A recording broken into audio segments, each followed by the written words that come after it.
Intricate. I will say this, the story about your checks.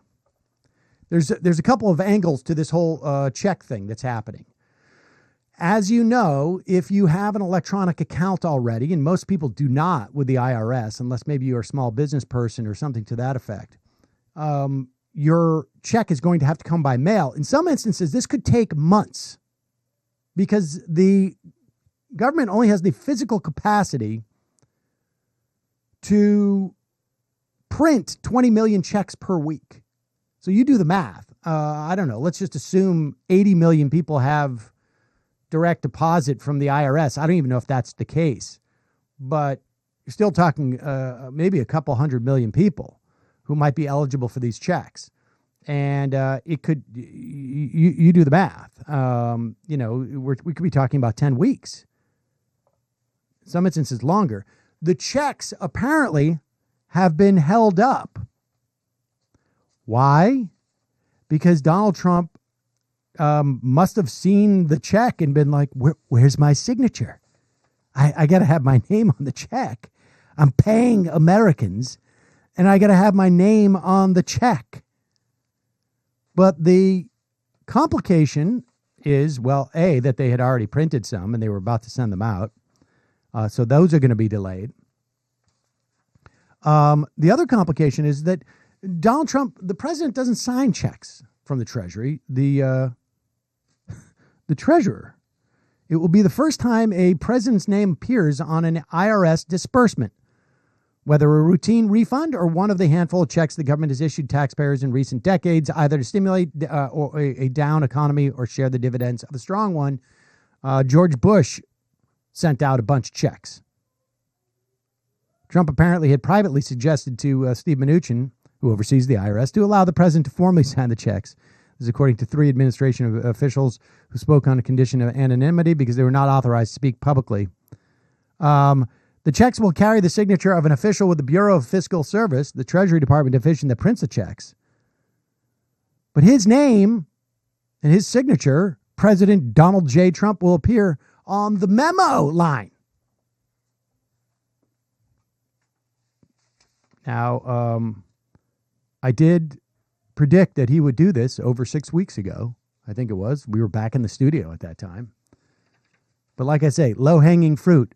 But also, I could use a pat on the back, and so I will take that. According to the Washington Post, when people get these checks, they're more often than not just going and spending it on food because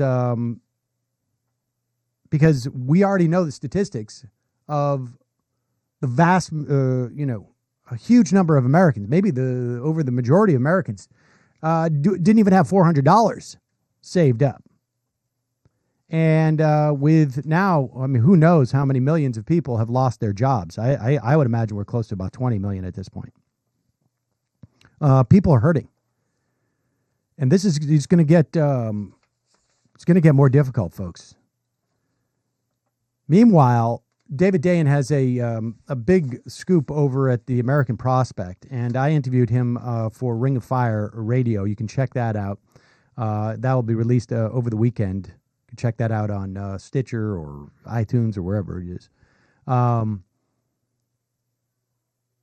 Regulators have given the banks green lights to use the stimulus funds to pay off debts that individuals owe them. So in other words, if you owe your bank, let's say, money on a loan, maybe you have a credit card issued with them. If you're doing rid of those direct deposits, they can take the check. Apparently, Dayen and the Prospect got hold of audio of the Treasury Department having a webinar with banking officials last week.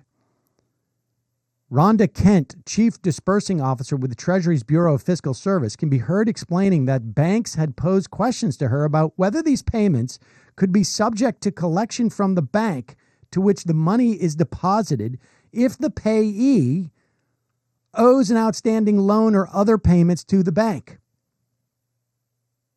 And she responded twice. So there was no mistake that there's nothing in the law that precludes that action, while counseling that the bank's compliance officer should consult with their legal officers about what policies their banks will implement.